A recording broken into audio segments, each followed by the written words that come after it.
Bienvenidos de nuevo a Debería Ser Noticia. Esto no es un telediario, sino todo lo contrario. Les vamos a contar aquí lo que no se cuenta en los telediarios. Hoy, además, hablaremos de temas que les serán de agrado al perfil de corte conservador. Hablaremos de cómo empezó la pandemia. También hablaremos de la principal o una de las principales luchas del movimiento feminista que ya hemos traído a colación en otras ediciones. Y hablaremos también de la muerte de nuestros valores tradicionales, de la muerte de la cultura cristiana. Pero antes de arrancar, vamos a recordar cómo empezó todo.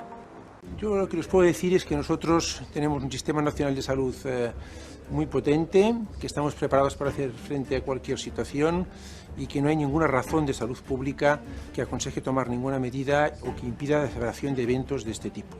Solo tenemos 2 casos, pronto se va a levantar los 14 días de prevención que teníamos sobre los que repatriamos de Wuhan.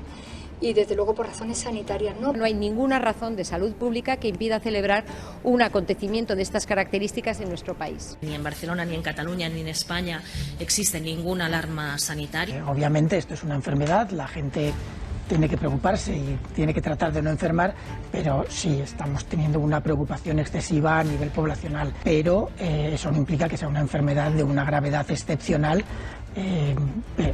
que tenga que preocupar de forma exagerada a la población. No había riesgo para la salud, solo una histeria colectiva, y el verdadero virus no era el COVID-19 sino el machismo. Madrid pedía cerrar colegios y Sanidad lo frenaba. Así se vivió en la semana previa al 8 de marzo, día en que las calles de Madrid y de toda España se llenaron de manifestantes que increpaban al machista, al violador y al heteropatriarcado. ¡El violador eres tú!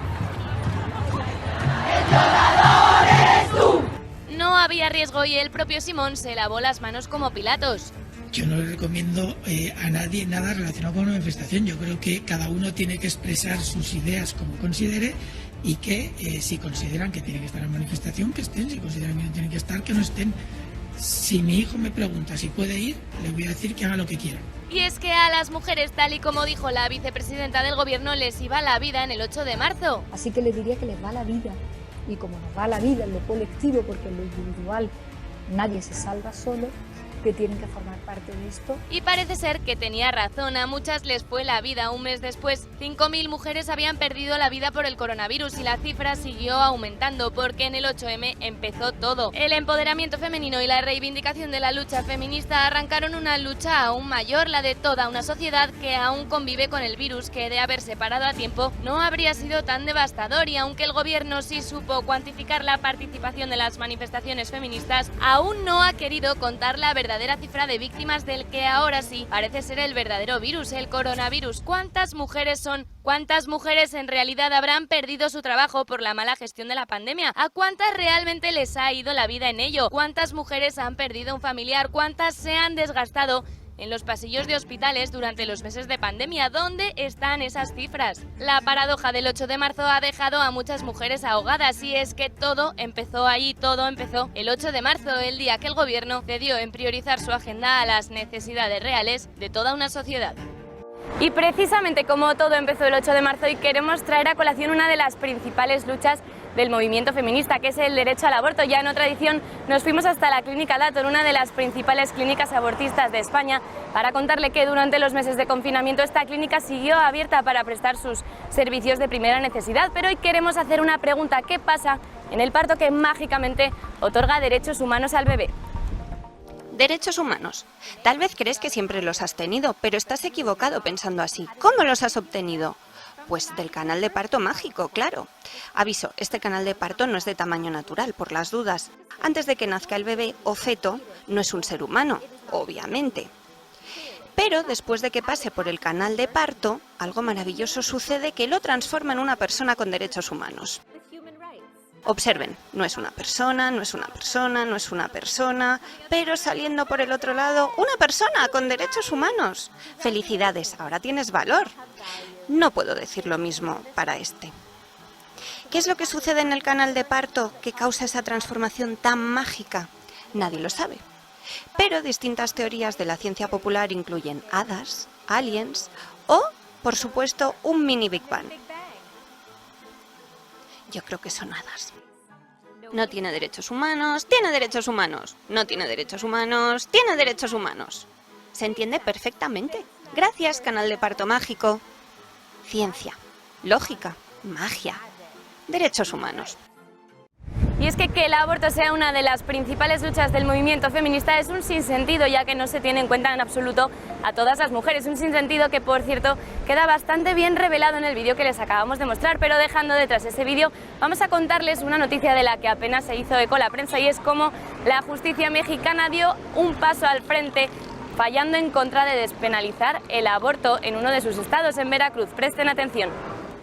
El pasado martes 28 de julio la Suprema Corte de Justicia mexicana fallaba en favor de la vida. Lo hacía rechazando una propuesta para despenalizar el aborto en el estado de Veracruz. Y es que en México la descentralización de legislación hace que en algunos estados el aborto esté permitido, mientras en otros penado. Es el caso de Veracruz, donde el aborto está permitido únicamente en caso de violación, peligro de muerte para la madre o malformación del feto, algo similar a lo que permitía la ley del aborto de Felipe González en España. Pero en Veracruz, si no se da una de estas razones, el delito contempla entre 6 meses y 4 años de prisión para la madre y 2 años de prisión a quien asista el aborto, porque la propia Constitución de Veracruz, en su artículo 4, reza así: el Estado garantizará el derecho a la vida del ser humano y su seguridad humana, desde el momento de la concepción hasta la muerte natural, como valor primordial que sustenta el ejercicio de los demás derechos, salvo las excepciones previstas en las leyes. La Suprema Corte de Justicia mexicana es la encargada de velar por el cumplimiento de la Constitución, vigente desde 1917. Este órgano se divide en 2 salas y está integrado por un total de 11 jueces a los que se les designa como ministros. Estableciendo una simple analogía, la Suprema Corte de Justicia se correspondería con lo que es el Tribunal Constitucional en España. Así, uno de los 5 ministros que integran la sala primera de este tribunal, Juan Luis González Alcántara, propuso a la sala cuestionarse la despenalización del aborto. Lo hizo a través de un informe en el que pedía al Estado modificar su código penal por ser discriminatorio y generar violencia contra la mujer, algo que fue resuelto rápidamente por el resto de la sala. Salvo el ministro Alcántara, los 4 restantes votaron en contra. Y es que en México todavía algunos jueces se resisten a dar un paso al frente, mezclando justicia e ideología, y así lo ha expresado Lucía Piña, otra de las ministras de la Corte. No existe un mandato específico de legislar en ese sentido. La Corte incurriría en el activismo judicial que desbordaría las facultades constitucionales de esta Suprema Corte de Justicia de la Nación.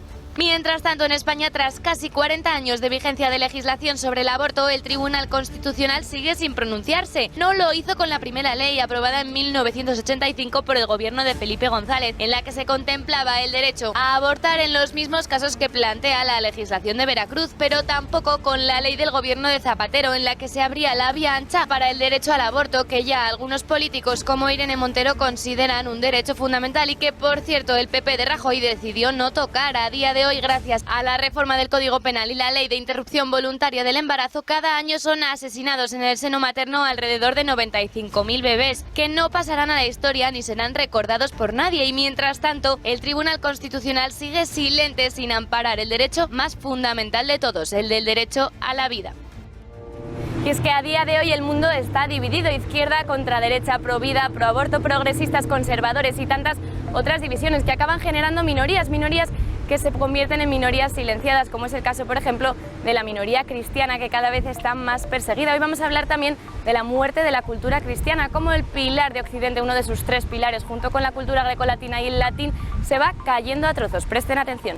El pasado sábado 18 de julio, Francia se despertaba con una de sus más emblemáticas catedrales góticas en llamas, la Catedral de Nantes. Se añadía con ello otra profanación a la cola de las llevadas a cabo en los 2 últimos años. No es de sorprender, antes de Nantes, antes de Notre Dame, ya se habían dado otros muchos incendios de iglesias francesas. Y es que solo en los 2 últimos años podemos sumar más de una decena de iglesias incendiadas. Nuestra Señora de las Gracias en Rebel en junio de 2018, la iglesia de San Pablo de Bascaraquete en el mismo mes, Santa Teresa en Rennes un mes más tarde, la iglesia de Villanueva de Arriba en agosto de 2018, San Juan en octubre de 2018, las iglesias del Sagrado Corazón en Angulema y de San Jacobo en Grenoble en enero de 2019, la catedral de Saint-Alain-de-la-Barre en febrero o la iglesia de Saint-Sulpice en París en marzo. Pero el problema de todo ello no está solamente en las llamas, sino en el silencio de las autoridades y de la sociedad ante tales sucesos, como es el caso de lo ocurrido en Nantes. El responsable del incendio de la iglesia de San Pedro y San Pablo de Nantes, ya está en libertad. Se trata de un refugiado original de Ruanda que trabajaba como voluntario en la diócesis y que era el responsable de cerrar la catedral el viernes por la noche. Se ha presumido su inocencia y no solo eso, sino que su abogado defensor ha querido anular del todo el accidente. Quentin Chabert, abogado del implicado, defiende que no hay heridos ni muertes, tratando así de olvidar el suceso. ¿Pero podemos acaso olvidar todos estos sucesos? ¿Podemos olvidarnos del degollado Sagrado Corazón de Roda, que fue destruido hace ya más de un mes, o de la iglesia de la Felguera en Asturias, cuyo altar fue quemado por 4 jóvenes el pasado febrero? Se quema Notre Dame, se queman antes, y mientras tanto el presidente de Turquía, Erdogan, ha convertido Santa Sofía en mezquita. Ya no hay puente entre el Islam y el cristianismo en aquella catedral bizantina convertida en museo. Ya no habrá mosaicos de los que tantos siglos guardó Santa Sofía, ni Pantocrátor. Todo será cubierto por los signos del Islam y el silencio sigue imperando. Y mientras tanto el cristianismo desaparece sigilosamente de la cultura occidental. Y esto no es todo, porque mientras la cultura cristiana se cae, hay otra que trata de abrirse paso en Occidente. Presten atención. Quizás no conozcan la historia de Santa Sofía, la más emblemática edificación de la ciudad de Estambul. Santa Sofía se levantó como una de las principales iglesias del Imperio Bizantino en el año 537. Desde entonces y hasta el año 1453, el templo sirvió al culto cristiano. Santa Sofía fue así catedral durante casi 1000 años, pero en el año 1453 la entonces ciudad de Constantinopla fue conquistada por los turcos otomanos y el edificio que se había erguido como catedral pasó a ser una mezquita. Durante el dominio otomano se añadieron al edificio detalles arquitectónicos islámicos como un mihrab o 4 minaretes. Y tras 1000 años siendo catedral, Santa Sofía permaneció como mezquita hasta el año 1931. 4 años después la catedral bizantina se convertía en museo en el que se guardaba y guarda una riqueza artística considerable con su cúpula, arquerías, mosaicos o el Pantocrátor. El museo que aunaba 2 religiones en 1500 años de historia, el más característico de la época de Justiniano. Desde 2006 incluso se habilitó una capilla en la que musulmanes y cristianos han rezado desde entonces hasta ahora, porque ya no habrá cabida al culto cristiano en Santa Sofía, que desde este mes de julio vuelve a ser mezquita. El pasado 10 de julio el Consejo de Estado turco aprobó la decisión del Consejo de Ministros de transformar la iglesia de Santa Sofía de nuevo en mezquita, y a pesar de las críticas a nivel global, Erdogan firmó un decreto que anula el estado de museo de Santa Sofía. Después del anuncio de cambio ya hubo llamado a la oración desde los minaretes de la ahora mezquita, pero si algo es de verdadero interés no es el llamado a la oración, es el discurso de Erdogan unos días después, el 13 de julio, en el que expresó: mi felicitación de corazón a todas las ciudades que simbolizan esta civilización islámica, desde Bukhara a Al-Ándalus. Este renacimiento es nuestro deber, es el símbolo de la vuelta del sol naciente de nuestra civilización basada en la justicia, la conciencia, la ética, el monoteísmo y la hermandad, la civilización que espera con anhelo toda la humanidad. Ahí está, las pretensiones de Erdogan quedaron reveladas en su discurso, que fue pronunciado en árabe, aunque en la versión traducida al turco y al inglés esas palabras no han sido recogidas. Pero no siendo suficiente el posicionamiento del gobierno turco, el pasado 27 de julio su ministro de Asuntos Exteriores, Mevlut Cavusoglu, cerraba la puerta a una convivencia de confesiones bajo la cúpula de Santa Sofía. Lo hacía en su reunión con la ministra de Asuntos Exteriores de España, Arantxa González Laya, tras referirse esta a Santa Sofía como la casa común de cristianos y musulmanes. Cavusoglu le respondía literalmente: si no le he entendido mal, prefiere mantener Santa Sofía como una casa común. Por supuesto, si se refiere a una casa común como patrimonio cultural de la humanidad con todas sus características abierto a todos, eso está bien. Pero si se refiere a que Santa Sofía convertida en gran mezquita permanezca como un lugar donde otras creencias también pueden rezar, no estamos de acuerdo con eso. Y es que la noción de multiculturalidad o diversidad no es más que una construcción de la cara más progresista de Occidente, pero no cabe en la concepción islamista del mundo y la humanidad. No nos engañemos, ni Estambul ni Santa Sofía se parecen un poco al Toledo del medievo, en el que convivieron las 3 religiones monoteístas. El gobierno turco ha cerrado sus puertas a la cultura cristiana y a cualquier otra que no sea la suya, la islámica, porque para ellos la conquista de la Catedral de Santa Sofía no es más que un primer paso de la reconquista hasta Al-Ándalus, y mientras avanza la muerte de la cultura cristiana, Turquía se asoma a un retorno de los otomanos.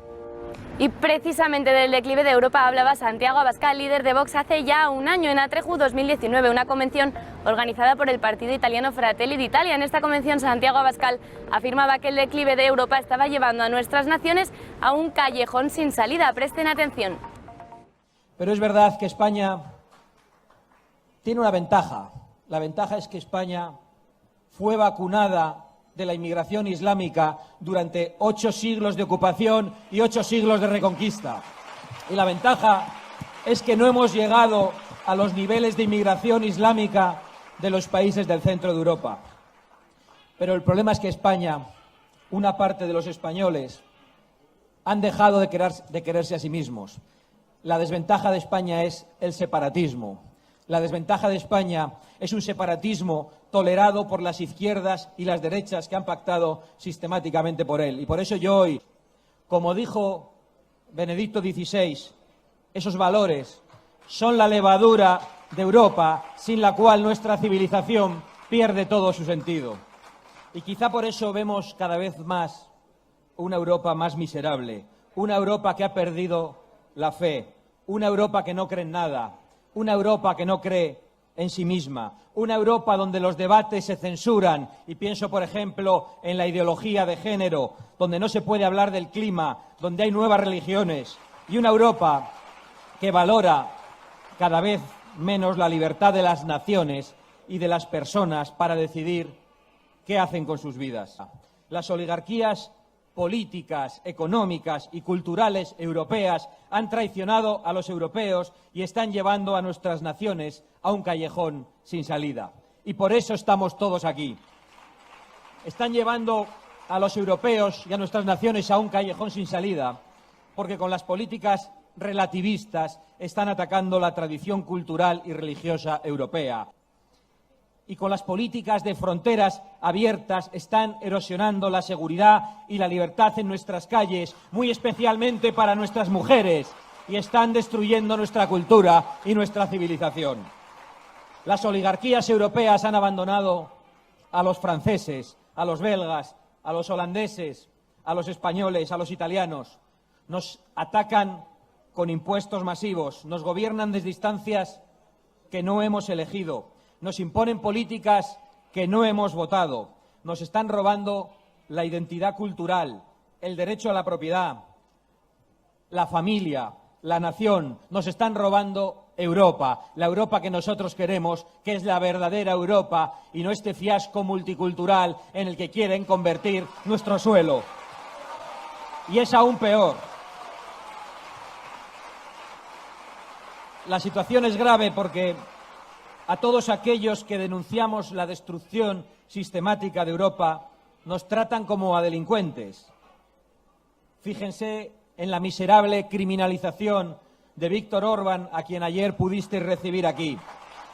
Y todos creemos, todos sabemos ya, que el peor enemigo de Europa son hoy los burócratas globalistas de Bruselas y todas esas oligarquías culturales, políticas y falsamente intelectuales que defienden a esos burócratas porque en realidad están defendiendo sus privilegios de casta. Como dijo Juan Pablo II, no debemos tener miedo. Tenemos por delante la labor de representar a los que no tienen voz, a los que no se sienten representados, frente a la unión de los burócratas, frente a Soros, frente a las Naciones Unidas, frente a los lobbies y las ONGs izquierdistas. Debemos defender la familia como el núcleo fundamental de la sociedad y el fundamento de todo ser humano. Muchísimas gracias. ¡Viva Fratelli d'Italia! ¡Viva l'Italia! ¡Viva España! Santiago Abascal fue invitado a esta convención por Fratelli d'Italia precisamente por su presidenta Giorgia Meloni, y no podemos dejar de escuchar a esta política italiana hablando sobre los valores más silenciados de nuestro tiempo. Presten atención. Gracias, gracias. Acabo de llegar. Estaba planchando. Y luego encontré 10 minutos para hablar un poco de política con ustedes. Y realmente creo que esta presencia tan numerosa aquí fuera, a pesar de tanta polémica en torno a esta iniciativa en este Congreso, es la mejor respuesta que se podría dar. Gracias por no rendirse. Gracias por el coraje, gracias por la determinación con la que no solo hoy, sino que durante algunos años con vuestro trabajo, con el trabajo de muchas asociaciones, han contribuido a mantener algunos temas que estaban destinados a ser apartados de la política, manteniéndolos vivos y presentes. Nos han dicho de todo sobre este Congreso, Que somos retrógrados, que somos desafortunados, que somos impresentables, que somos oscurantistas. Que es un escándalo que exista alguien que quiera defender la familia natural fundada en el matrimonio, que quiera incentivar la natalidad, que quiera dar el valor apropiado a la vida humana, que quiera apoyar la libertad educativa, decir no a la ideología de género. Le responderé una a una a aquel que nos acusa.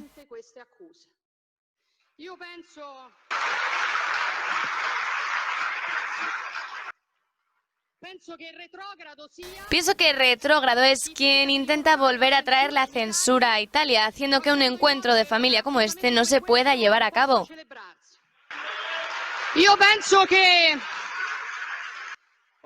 Creo que oscurantista es un Estado que después de haber patrocinado en estos años a cualquier cosa, incluidas exposiciones de arte que mostraban un crucifijo sumergido en un vaso de orina, hoy se avergüenzan de dar patrocinio a una iniciativa como esta.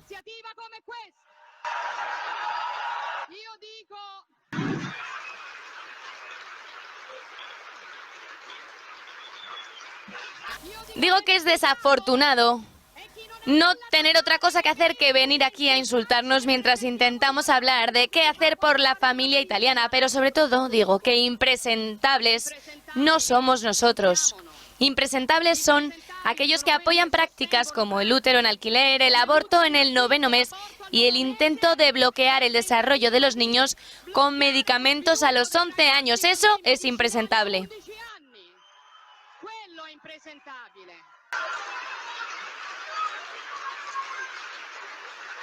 Nos han dicho de todo sobre este Congreso.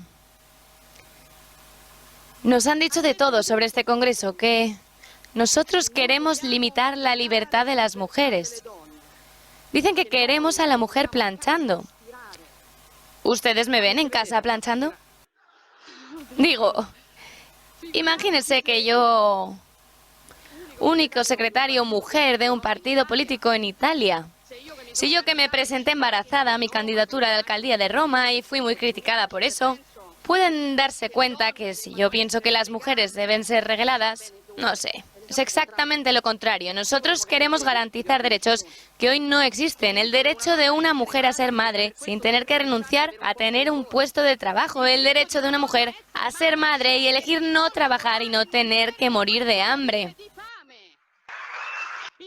El derecho de una mujer que cree que tiene que abortar porque no tiene alternativa de tener esa alternativa. Porque no es verdad que hoy la autodeterminación de las mujeres esté garantizada por la posibilidad de abortar. Eso no es autodeterminación. La autodeterminación significa que la mujer pueda tomar otra decisión que es la que queremos garantizar.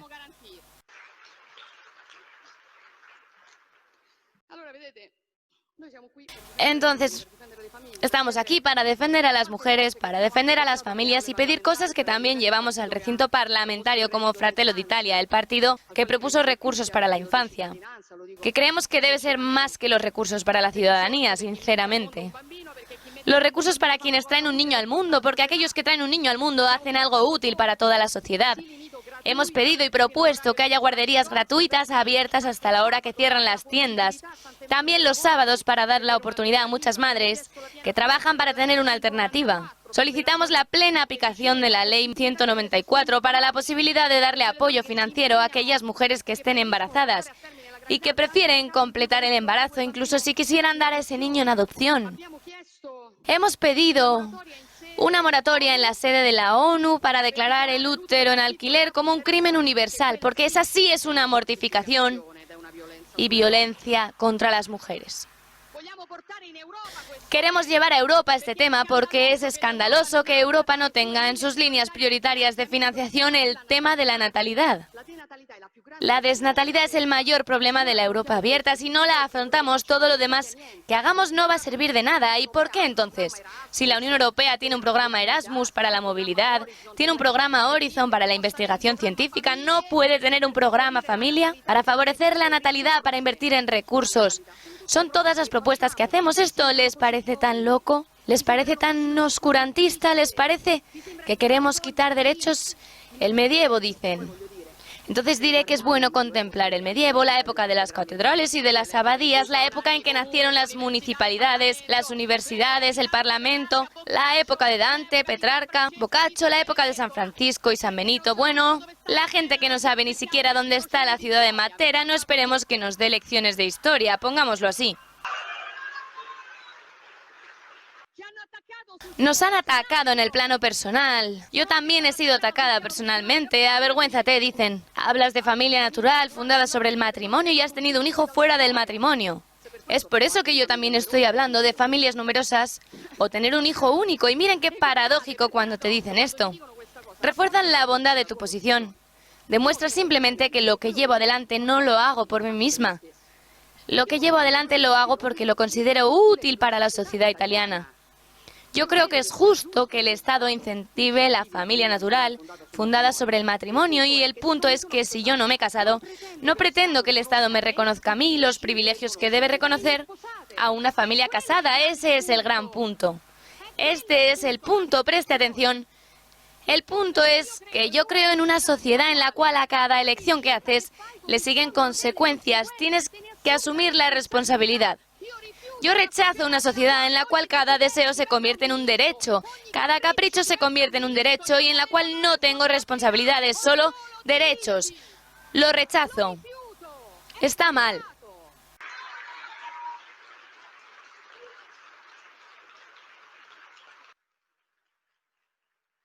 Dicen, ¿por qué hablo tanto sobre estos temas? Yo no tengo una perspectiva confesional en estos temas.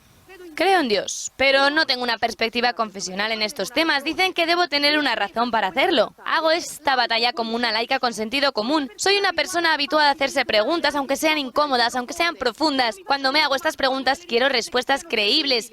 Y a muchas preguntas que me han hecho estos años, los sacerdotes del pensamiento único no han sido capaces de dar respuestas sensatas.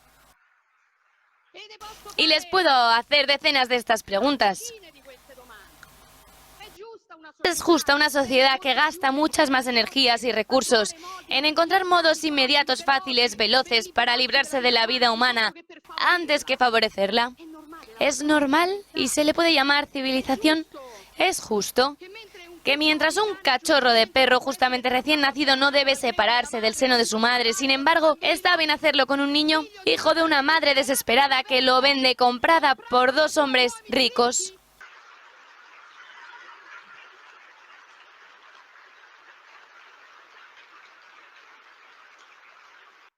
¿Por qué los jueces italianos quitan la patria potestad a unos padres casados, padres naturales de una niña? Porque creen que ese matrimonio son demasiado ancianos, 52 y 54 años, para criar a esta hija natural según su parecer. Pero si se trata de dos hombres de más de 50 años que se van a comprar un hijo al extranjero, eso sí está bien. ¿Por qué? ¿Por qué? ¿Por qué? ¿Por qué si nos han dicho?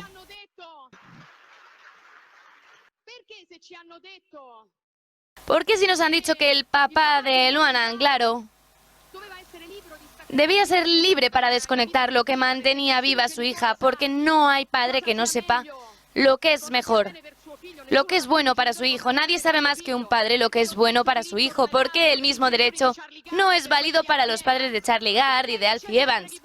¿Por qué siempre vence el que quiere desconectarlos? ¿Por qué siempre vence la muerte? ¿Por qué?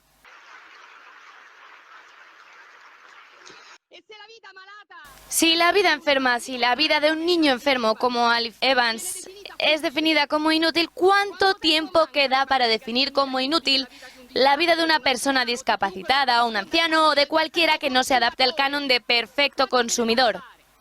¿Cuánto tiempo debe pasar? ¿Y por qué si nos ocupamos de cualquier acto de discriminación, hacemos cuenta de que no vemos el mayor acto de discriminación, que es el genocidio de cristianos en el mundo? ¿Por qué? Denme respuestas a estas preguntas, se lo ruego.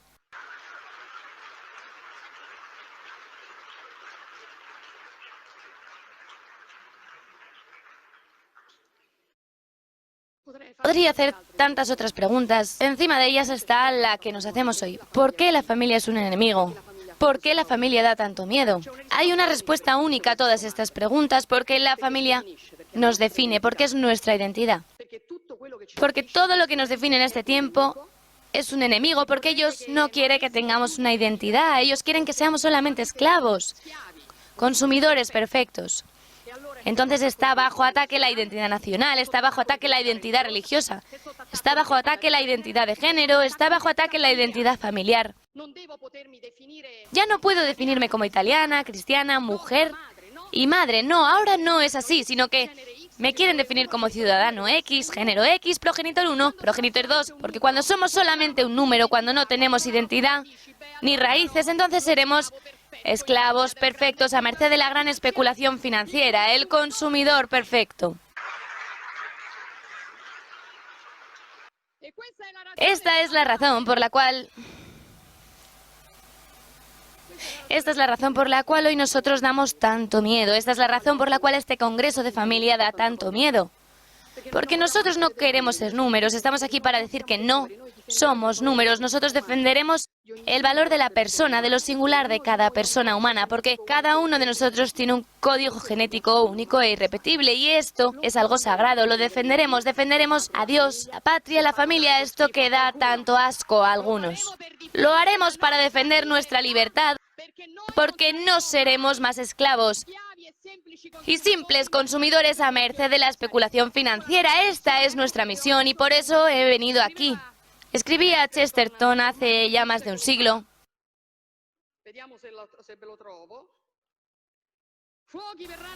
Fuego será encendido para demostrar que 2 más 2 es 4. Espadas serán empuñadas para demostrar que las hojas son verdes en verano. Este tiempo ha llegado, señores. Estamos listos.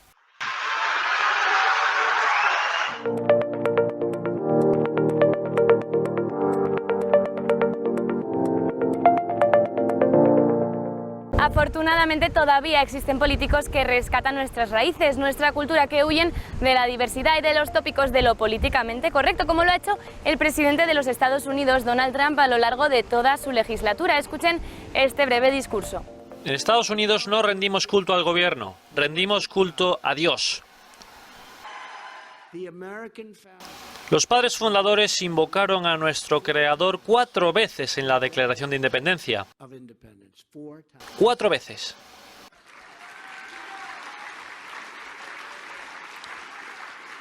¿Cómo han cambiado los tiempos?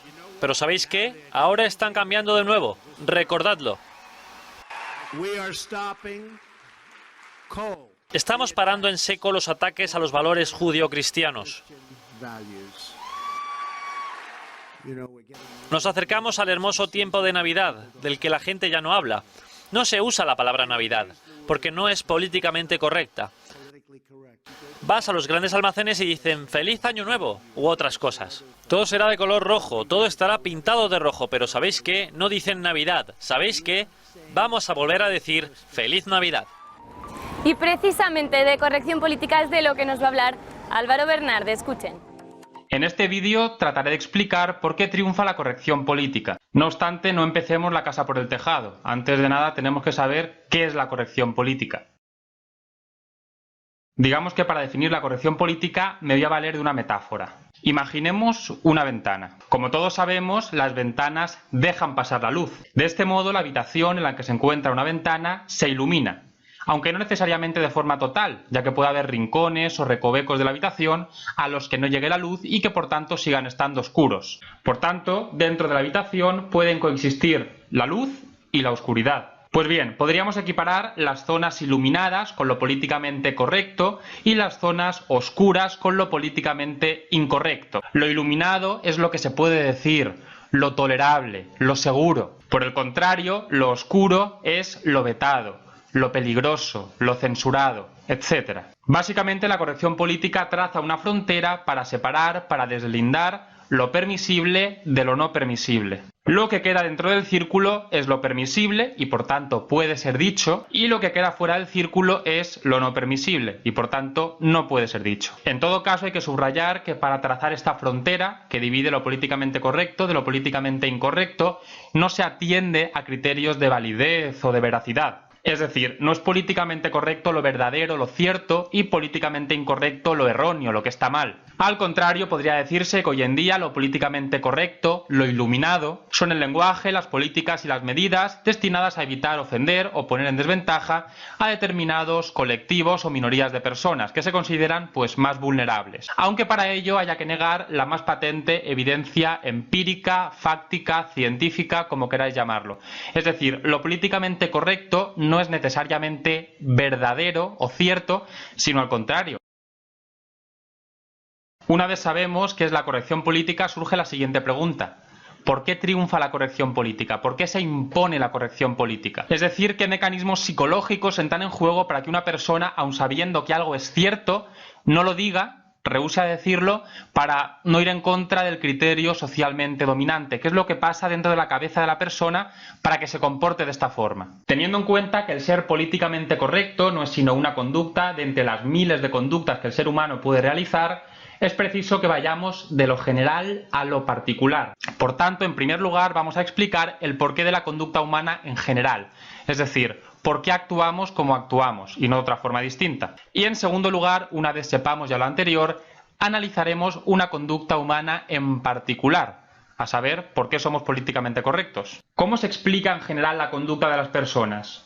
¿Por qué las personas actúan de un modo y no de otro distinto? Tradicionalmente la conducta de las personas se ha explicado en base a su personalidad, sus valores, su ética, etc. Es decir, una persona actúa de una determinada forma porque esa persona es así. Actualmente esta visión, digamos, unidimensional se cuestiona por psicólogos sociales como Salomon Asch, Stanley Milgram o Philip Zimbardo, señalándose que no solo la personalidad de un sujeto explica su actuar, sino también la situación concreta en la que ese sujeto se halla o se encuentra. Es decir, quizá una persona actúa de una determinada forma, no necesariamente porque esa persona sea así, sino porque el entorno, el contexto, la situación en la que se encuentra esa persona la predispone y por tanto la lleva a actuar así. Es más, según los anteriores psicólogos sociales, Asch, Milgram, Zimbardo, en muchas ocasiones la situación se impone, prevalece sobre la propia personalidad. Pues bien, en relación a estas situaciones, entornos o contextos que pueden influir y por lo tanto determinar el actuar de una persona, cobran especial interés dos conceptos, el de la obediencia y el de la conformidad. Digamos que ambos mecanismos son influjos que pueden llevar a la persona a actuar de una forma distinta a como lo haría en circunstancias normales. En ambos casos, la persona renuncia a su propio criterio adhiriéndose a una fuente externa. Sin embargo, ambos mecanismos también presentan diferencias que evidentemente es preciso subrayar. La obediencia es un influjo explícito que proviene de una autoridad. Es decir, actúo así porque un superior me está obligando a actuar así. Por el contrario, la conformidad es un influjo no explícito, sino implícito, y que no proviene de un superior, sino de semejantes. Es decir, actúo así no porque un superior me esté obligando a actuar así y me diga tú haz esto, sino porque yo me siento obligado por el grupo. Nadie me obliga, soy yo el que se siente obligado. Una vez conocemos, muy a grandes rasgos evidentemente, cómo funciona la conducta humana en general, vamos a estudiar una conducta humana en particular, que es la que decíamos antes. ¿Por qué somos políticamente correctos?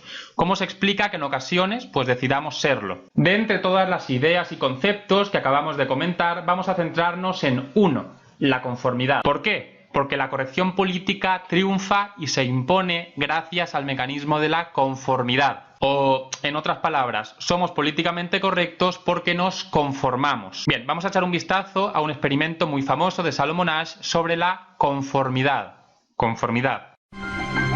The Asch experiment is one of psychology's oldest and most popular pieces of research. A volunteer is told that he's taking part in a visual perception test. What he doesn't know is that the other participants are actors, and he's the only person taking part in the real test, which is actually about group conformity. Please begin. The experiment you will be taking part in today involves the perception of line length. Your task will be simply to look at the line here on the left and indicate which of the three lines on the right is equal to it in length. So, for example, if you... The actors have been told to match the wrong lines. The volunteer will be monitored to see if he gives the correct answer or if he goes along with the opinion of the group and gives the wrong answer. In the first test, the correct answer is 2. 1. 1. 1.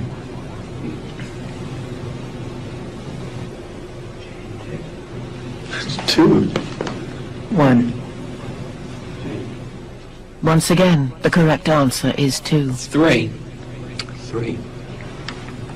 3.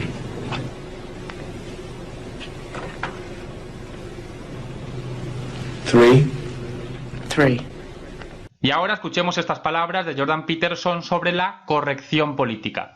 Antes, el vídeo de antes tenía que ver con la conformidad, el de ahora con la corrección política. So I'm going to read you something that a graduate student sent me from the University of Toronto the other day, and I can also tell you that I've received hundreds of letters like this.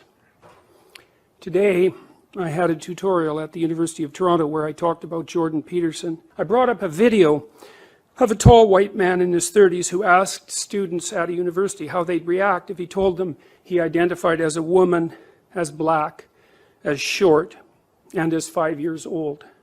Spoiler alert. Students in the video resist some of the later categories a bit, but are mostly accepting. Still, students were not engaging in discussion.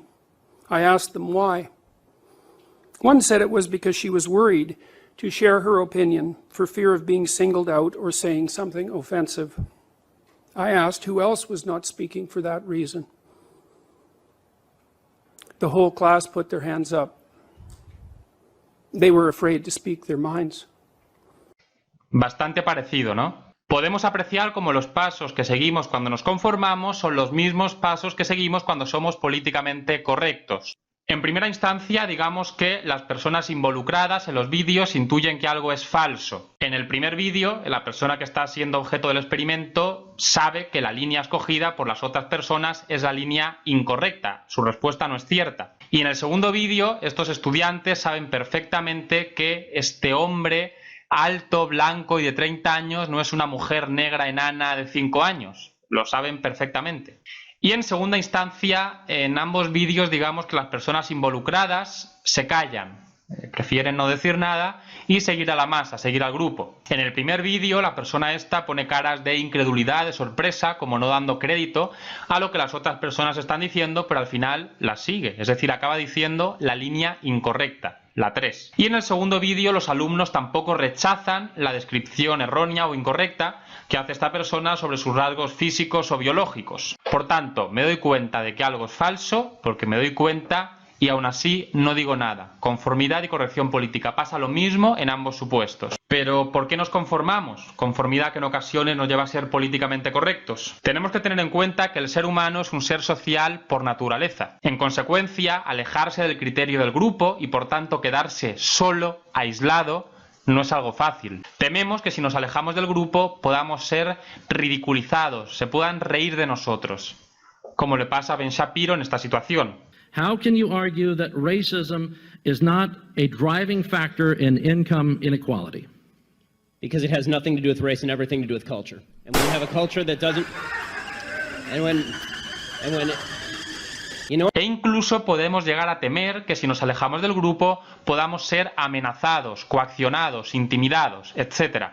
Como también le pasa a Ben Shapiro, en este caso, en este vídeo. It's not rude to say that someone who is biologically a male is a male. So you don't know what you're talking about. You're not educated on genetics. Would you like us to discuss the genetics? Or Well, no, what no. are your genetics? Zoe, I'd stay away from the genetics and back to the brain scans. You cut that out now, or you'll go home in an ambulance. ¿Qué pasa? Que Ben Shapiro es una máquina, es una bestia ese tío, y le da exactamente igual lo que le puedan decir, dejar de decir, amenazar, no amenazar, y el tío sigue con su argumentación y al final se los acaba cargando a todos. ¿Qué pasa? Que muy pocas personas son así. Esto no es lo general, sino lo extraordinario, lo excepcional, por así decirlo. Lo más común, efectivamente, es ceder, dejar de lado nuestro propio criterio y adherirnos y abrazarnos a lo que dice la masa o el grupo. Por eso nos conformamos y por eso somos políticamente correctos. Digamos que esta es la explicación psicológica. Una vez sabemos qué es la corrección política y por qué triunfa la corrección política, porque ya hemos contestado estas cuestiones antes, surge otra pregunta que tenemos que contestar a modo de conclusión.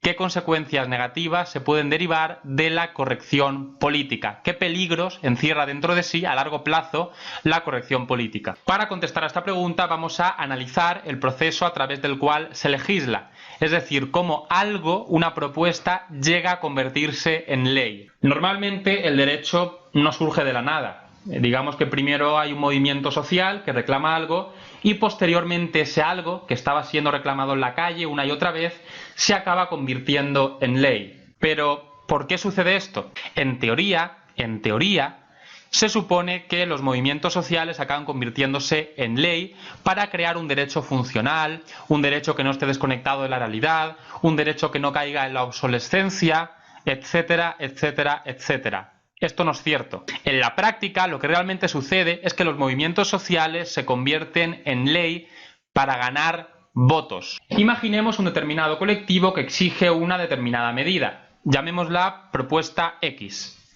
Y aparece en escena un político muy espabilado. Un político que sabe que si trae para sí y legisla esta propuesta X, también traerá para sí a los promotores y partidarios de la propuesta X. Más votos para él. Por tanto, el peligro es que la corrección política y todas las propuestas absurdas que se están planteando hoy en día, porque son absurdas, lleguen a ser, digamos, defendidas o compartidas o abrazadas por muchas personas, de modo que acaben convirtiéndose en atractivas, por lo menos política y electoralmente hablando. Y es que un partido político puede que no se la juegue por un puñado de votos, pero por unos cuantos millones de votos sí. Por tanto, puede suceder que un partido político decida convertir en ley cualquier chorrada solamente para ganarse el apoyo de todas las personas que en la calle apoyan esta idea.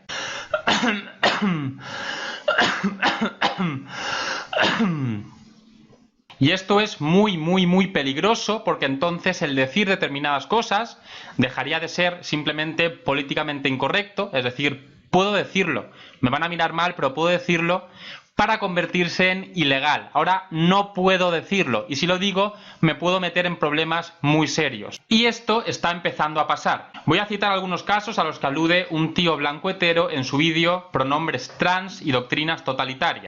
Por ejemplo, en Canadá la enmienda Bill C-16 ha incluido la identidad y expresión de género en la lista de causas discriminatorias prohibidas. ¿Y qué pasa? ¿En qué se traduce esto? Pues básicamente que no usar determinados pronombres neutros para referirse a personas de género no binario, es decir, personas que no se identifican ni como hombres ni como mujeres, implicaría estar cometiendo un crimen de odio castigado con multas económicas nada desdeñables. Y otro ejemplo, negocios de la ciudad de Nueva York se enfrentan a multas de hasta $250.000 si no usan los pronombres neutros correctos como C o GIR, manda huevos, para referirse a los transexuales. En definitiva, llevemos cuidado. Y es que, señoras y señores, lo políticamente correcto es muy fácil de implantar, porque lo más cómodo es adherirse a lo que dice la masa, pero para huir de la conformidad estamos aquí en Debería Ser Noticia. Nos vemos en la siguiente edición.